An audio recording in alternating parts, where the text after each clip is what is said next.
The locomotive sat motionless on a forgotten siding near Berchtesgaden, its black iron flanks still warm from the long journey south, steam hissing softly into the alpine air. It was May 6th, 1945, and the war in Europe had exactly 2 days left to live. The train stretched behind its engine like a dying serpent, 24 freight cars painted in the drab camouflage of the Wehrmacht, each one sealed with heavy padlocks and arm. D-guards who no longer knew exactly what they were guarding or why. The mountain shadows were lengthening across the Bavarian countryside, and somewhere in the distance, American artillery rumbled like approaching thunder. Inside those sealed cars lay a treasure so vast, so incomprehensible in its scope and moral darkness, that even the men who had loaded it could not fully grasp what they had touched. The Reichsmarschall himself had overseen the initial packing, or so the rumor went among the remaining staff at Carinhall. Hermann Göring, once the second most powerful man in the Third Reich, had spent the final months of the war transforming from predator to scavenger, watching his Luftwaffe disintegrate in the skies, while he consoled himself with art, with gold, with the physical weight of beauty stolen from a continent. He had always been a sea, O Lector, even in the glory days when his squadrons darkened the skies over Poland and France. But as the Reich contracted, as the armies retreated and the cities burned, his collecting had become something else entirely. It had become an obsession, a mania, a desperate attempt to build a fortress of beauty around himself, while the world he had helped create collapsed into ash and screaming. The train had been loaded over 3 frantic weeks in April, as Soviet artillery began to bracket Carinhall, and American forces pushed deeper into Germany from the west. Göring's staff had worked around the clock, crating paintings and sculptures, packing jewelry and rare manuscripts, loading gold bars and currency from a dozen conquered nations. They moved like ants in a flooded nest, desperate and mechanical, knowing that everything was ending, but unable to stop performing their assigned tasks. The Reichsmarschall himself had appeared intermittently, wrapped in furs despite the spring warmth, his face bloated and pale from morphine, directing the placement of particular items with the fussy precision of a museum curator, preparing an exhibition that would never open. Lieutenant James Hawthorne of the United States Army's 3rd Infantry Division had no idea what was waiting for him on that mountain railway siding. He was 23 years old, from a small town in Ohio, where the most valuable thing he had ever seen was his father's pocket watch, and he had been in Europe for 7 months without once believing he would survive to see the end. The war had been a kaleidoscope of horror and boredom, terror and ominous, and now in these final days, it had become something stranger still, a collapse into chaos where enemy soldiers surrendered in thousands, while others fought with suicidal intensity, where refugees clogged every road and displaced persons wandered through the ruins like ghosts, searching for a world that no longer existed. Hawthorne's company had been tasked with securing the rail lines east of Berchtesgaden, preventing any last-minute escapes by high-ranking Nazis who might try to flee into Austria or Italy.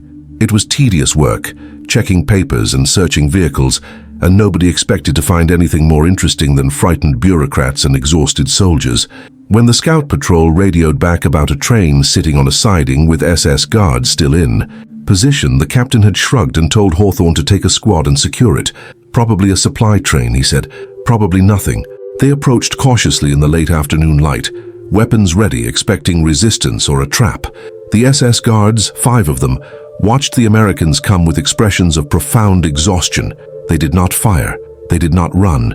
When Hawthorne called out for them to drop their weapons and surrender, they complied with mechanical precision, laying their rifles on the ground and raising their hands with the slow movements of men who had already.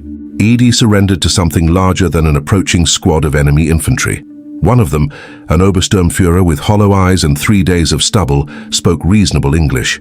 "The train is yours," he said. "We have been waiting for someone to come. We did not know who would arrive first." Hawthorne ordered 2 of his men to guard the prisoners and approached the first freight car with his rifle raised. The padlock was substantial, German-made, and he shot it off with a single round that echoed across the mountains and sent birds scattering from the pine trees. The door rolled open with a shriek of protesting metal, and Hawthorne found himself staring into a darkness that smelled of canvas and old wood and something else. Something he could not immediately identify. He climbed inside and switched on his flashlight, and the beam swept across a landscape of crates stacked floor to ceiling, each one stenciled with alphanumeric codes that meant nothing to him. Private Eddie Kowalski, who had grown up in Detroit and possessed an unfortunate curiosity that had gotten him into trouble more than once, pried open the nearest crate with his bayonet. Inside, wrapped in protective cloth, was a painting. Even in the dim light filtered through the open door, even to Kowalski's untrained eye, it was clearly something extraordinary. A Madonna and Child, rendered in jewel-bright colors that seemed to glow from within, the faces serene and perfect, the gold leaf catching the light like trapped fire. Kowalski stared at it for a long moment, then turned to Hawthorne with an expression somewhere between wonder and confusion. "Lieutenant," he said quietly, "I think you better call this in." They spent the next hour opening crates at random, each one revealing new impossibilities. Oil paintings in ornate frames, their subjects ranging from serene landscapes to tortured religious scenes. Sculptures in marble and bronze, some small enough to hold in one hand, others requiring 3 men to lift. Medieval manuscripts with illuminated pages that looked like they belonged in cathedrals. Drawers filled with jewelry, rings and necklaces, and brooches that caught the light and threw it back in rainbow shards. And in the cars toward the rear of the train, they found something else entirely. Gold bars, stacked like cordwood, each one stamped with the eagle and swastika of the Reich, each one heavy enough to make a strong man grunt with effort. By the time Captain Morrison arrived with reinforcements and a translator, the sun was setting behind the mountains, and the temperature was dropping fast. Morrison was a career officer from Virginia, old enough to have gray in his hair and young enough to have kept his illusions about war intact. And when he climbed into the first freight car and saw what his men had found, all the blood drained from his face. He stood perfectly still for nearly a minute, the flashlight beam wavering in his hand, illuminating masterpiece after masterpiece stacked in the semi-darkness like cargo in a warehouse. When he finally spoke, his voice was barely above a whisper. "Do you understand what this is?" he said, though it was not really a question. "This is everything they stole. This is the whole damn continent, packed into railway cars and ready to vanish into a mountain." The German Obersturmführer, whose name turned out to be Klaus Richter, was brought forward and questioned. With the weary cooperation of a man who no longer had anything to hide or protect, he explained what the Americans had captured. The train had been loaded at Karenhall under direct orders from Reichsmarschall Göring himself. It contained items from museums in Paris and Amsterdam, from private collections across Poland and Czechoslovakia, from Jewish families who had been murdered in the camps or ghettos and whose possessions had been seized by the state. The total value was incalculable, Richter said with a strange pride that made Hawthorne's skin crawl. Some of the paintings alone were worth more than entire cities. The gold represented currency reserves stolen from a dozen national banks. The jewelry included pieces that had belonged to European royalty. It was, Richter said, the greatest concentration of wealth and art ever assembled in one place, and Göring had intended to use it to buy himself a new life, somewhere far from the ruins of Europe, somewhere no one would ask questions about a fat German with perfect French and unlimited resources. Captain Morrison immediately established a security perimeter and radioed for instructions.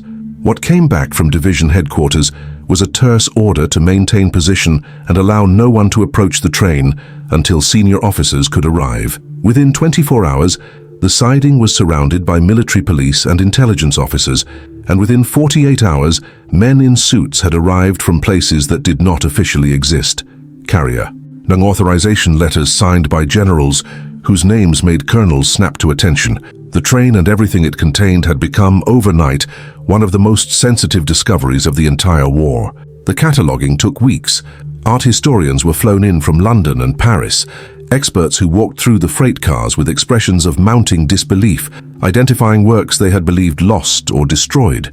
A Rembrandt self-portrait that had disappeared from a Rotterdam museum in 1940. A medieval altarpiece from Krakow that had been missing since the first week of the invasion. Illuminated manuscripts from French monasteries that had been sacked by Wehrmacht units. Each new identification prompted urgent communications with governments in exile and museum directors and families who had given up hope of ever seeing their stolen heritage again. But it was the gold that created the deepest silence among those who saw it. Car after car, stacked floor to ceiling with bars that bore the stamps of national banks from Prague to Paris to Warsaw. Some of the gold had been refined from jewelry seized from Jewish families, melted down in government facilities, and recast into standardized bars. Some had been taken directly from central bank vaults in the opening days of occupation. All of it re-prey. Scented not just wealth, but the systematic looting of an entire civilization, the transformation of culture and history into fungible commodity, the reduction of human existence to mere weight and value. Göring himself was captured separately, arrested at his estate by American forces, who found him dressed in a fresh uniform and carrying a suitcase full of morphine tablets. He surrendered with theatrical courtesy, as if the whole thing were a formality between gentlemen, and seemed genuinely surprised when he was not treated with the deference due his rank. In his initial interrogations, he was evasive about the train, claiming it contained only personal effects and a few family heirlooms. When confronted with detailed inventories and photographs, he shifted tactics, insisting that everything had been legally acquired through proper channels or purchased on the open market. The investigators, many of them Jewish refugees who had lost family in the camps, listened to these claims with expressions of carefully controlled rage. The Obersturmführer Richter provided more useful information, though the Americans quickly realized he had his own agenda. He wanted to bargain, to trade what he knew for lenient treatment, perhaps even for passage to America or Britain. He explained the logistics of the loading, the routes that had been planned for the train's escape, the network of Swiss bank accounts that Göring had established to fence the art through neutral intermediaries. He provided names and dates and account numbers, all documented in a small leather notebook he had kept hidden in his boot. When asked why he had kept such records, why he had not destroyed them when defeat became inevitable, Richter smiled for the first time. Insurance, he said simply. Men like the Reichsmarschall do not treat their subordinates well when things go wrong. I wanted proof of my usefulness, in case I needed to negotiate. The legal complications were immediate and immense. Who owned the gold that had been stolen from the Polish National Bank and melted down with jewelry seized from Jewish families in the Warsaw Ghetto? How could paintings be returned to families when entire family lines had been exterminated and no heirs remained? What happened to items taken from museums that no longer existed in cities that had been razed to rubble?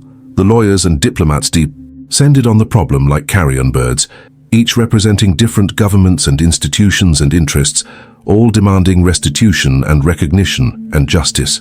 Meanwhile, the American soldiers who had discovered the train tried to process what they had found. Hawthorne wrote a letter to his mother in Ohio, trying to explain what it had been like to open those freight cars and see the accumulated beauty of a civilization that had been systematically dismantled. He found himself unable to capture it in words, unable to convey the feeling of standing in that dim space surrounded by masterpieces, while outside, the war was ending and the world was transforming. He eventually gave up and wrote instead about the weather and the food and how he hoped to be home by Christmas. Private Kowalski had a recurring dream about the Madonna he had unwrapped in that first crate. In the dream, her serene painted face would turn to look at him, and she would speak in a language he did not understand, but somehow knew was asking him a question he could not answer. He would wake in his tent with his heart pounding, wondering what right he had had to touch such things, what hubris had allowed him to hold centuries of devotion and fed in his clumsy hands. The train itself became a kind of legend within the army, a story that was told and retold and embellished with each telling. Some versions had Göring himself on board, disguised as a common soldier, trying to escape with his treasure. Other versions claim the train contained not just art and gold, but secret weapons and documents that revealed the locations of hidden Nazi bases in Argentina or Antarctica. The truth was dramatic enough without embellishment, but truth has never been able to compete with myth when soldiers tell stories around fires or in bars, trying to make sense of the incomprehensible things they have witnessed. The archives that have been released in recent years, 75 years after the train's capture, reveal details that were classified for decades. The total value of the contents was never officially disclosed, but estimates from qualified experts suggest it exceeded $5 billion in 1945 currency, perhaps 50 or 60 billion in modern terms. More importantly, the train contained items that could not be valued in purely monetary terms. Medieval manuscripts that were the only surviving copies of important texts, paintings that represented entire schools of artistic development, religious artifacts that had been sacred to communities now entirely destroyed. The restitution process took decades and is in some cases still ongoing. Some paintings were returned to their rightful owners or their heirs. Some went to museums in the countries from which they had been stolen. Some remained in legal limbo, claimed by multiple parties with equally valid arguments. The gold was somewhat easier to deal with in practical terms, though morally complex. It was divided among the Allied powers and used for reconstruction and restitution programs, though the exact allocations and the accounting were never made fully public. Göring himself never saw the train again. He was tried at Nuremberg, convicted of war crimes and crimes against humanity, and sentenced to death. He cheated the hangman by swallowing cyanide in his cell the night before his scheduled execution. One final act of control in a life that had been defined by the seizure and exercise of power. His will, discovered after his death, made no mention of the train or its contents. Perhaps he had genuinely believed it was his, that conquest and theft were merely forms of acquisition no different from purchase. Perhaps he had understood perfectly well what he had done and simply did not care. The tribunal's judgment did not speculate on his interior life. Klaus Richter, the Obersturmführer who had surrendered the train and cooperated with investigators, was tried for war crimes related to his service in the SS. His cooperation earned him a reduced sentence, and he was released from prison in 1952. He emigrated to Argentina, where he lived quietly under his own name until his death from liver cancer in 1973. He gave one interview to a German magazine in 1960, in which he expressed no remorse for his service but admitted that the train's cargo had haunted him. All that beauty, he said, stacked like lumber in freight cars. It was obscene, not the stealing of it, that was just war, but the way it was packed and treated, like it meant nothing. That was what bothered me. Lieutenant Hawthorne returned to Ohio in December of 1945. He did not talk much about the war, and when he did, he rarely mentioned the train. He became a high school history teacher, married his sweetheart from before the war, raised 3 children, and died of a heart attack in 1987 while mowing his lawn on a Saturday afternoon. His youngest daughter found a shoebox in his study after his death, filled with photographs and documents from the war. Among them was a single photograph of a freight car with its doors open, the interior visible but too dark to show details. On the back, in her father's careful handwriting, was a date and a single sentence. The day we found where all the beauty went. Private Kowalski had a harder time coming home. He struggled with what would later be recognized as post-traumatic stress disorder, cycling through jobs and relationships, never quite able to settle into civilian life. He died in a VA hospital in Detroit in 2001, and among his few possessions was a museum catalogue from an exhibition of recovered Nazi art. Several items were circled in red pen, and in the margins he had written BR. Hive notes. This one was in the first car, I remember the weight of it. The Madonna was in crate 17, I can still see her face. The train itself was eventually broken up and returned to civilian service, its cars scattered across Europe's rebuilt rail network. There is no memorial, no historical marker on that Bavarian siding where it was captured. The location is documented in military records and mentioned in academic studies. But if you go there today, you will find only overgrown tracks and the ghosts of steam and iron. The forest has reclaimed what the war briefly exposed, which is perhaps as it should be. What remains is the larger truth that the train represented, the systematic plunder of an entire continent, the transformation of civilization into commodity, the reduction of human achievement to weight and value, to be loaded into freight cars and shipped to private estates. Göring's train was not unique. It was merely the most dramatic example of a process that had been happening across occupied Europe for years, in thousands of homes and museums, misses and galleries, every piece of art and every gold bar representing not just theft, but the erasure of memory, the severing of communities from their heritage, the replacement of meaning with mere possession. The newly released archives reveal that American intelligence knew about the train's probable existence for at least 6 weeks before its capture. There were decoded messages, intercepted communications, reports from resistance networks operating in the Alpine region. But in the chaos of the war's final days, with larger strategic priorities demanding attention, following up on rumors about a treasure train had seemed like a waste of resources. It was only luck or perhaps fate that put Lieutenant Hawthorne and his squad on that particular road on that particular evening that led them to the siding where 5 exhausted SS guards were waiting for someone, anyone, to relieve them of their impossible burden. And so the train was captured, and the treasure was found, and the long process of restitution began. But what could not be restored was the world that had been destroyed to create that cargo. The families who had owned those paintings, the communities that had prayed before those altarpieces, the societies that had deposited that gold in their national banks, all of it was gone or forever changed. The train was a symptom, not the disease, the DI. Seize was the belief that everything could be taken, that conquest gave the right to seize not just territory and resources, but beauty itself, that human achievement could be packed into crates and shipped like coal or timber. On May 8, 1945, 2 days after the train's capture, Germany surrendered unconditionally. The war in Europe was over. In Bavaria, American soldiers stood guard over freight cars full of stolen masterpieces, while displaced persons wandered the roads and former concentration camp inmates stumbled toward freedom, and the whole continent tried to comprehend what it had done to itself. The train sat on its siding, no longer going anywhere, its locomotive cooling in the spring air, its cargo waiting for decisions that would take decades to finalize. It had come so close to escaping, to vanishing into the chaos of the war's end, to being broken up and dispersed through black markets and corrupt officials, and the endless appetite of collectors who do not ask questions. Instead, it had been stopped on a forgotten siding by a young lieutenant from Ohio who had expected to find no thing more interesting than military supplies. The story of Göring's gold train is ultimately a story about weight, the physical weight of gold bars and marble sculptures heavy enough to require industrial equipment to move, the moral weight of stolen beauty, carrying the grief and loss of millions, the historical weight of a civilization that nearly destroyed itself, that packed its looted heritage into freight cars and prepared to flee into permanent exile, and the weight of responsibility, borne by the soldiers who found it, and the officials who secured it, and the scholars who catalogued it, and the lawyers who fought over it, and the survivors who tried to reclaim what could never truly be restored. The train is gone now, its cars dispersed or scrapped, its cargo scattered across museums and private collections and government vaults. But the questions it raised remain. How do we assign value to beauty?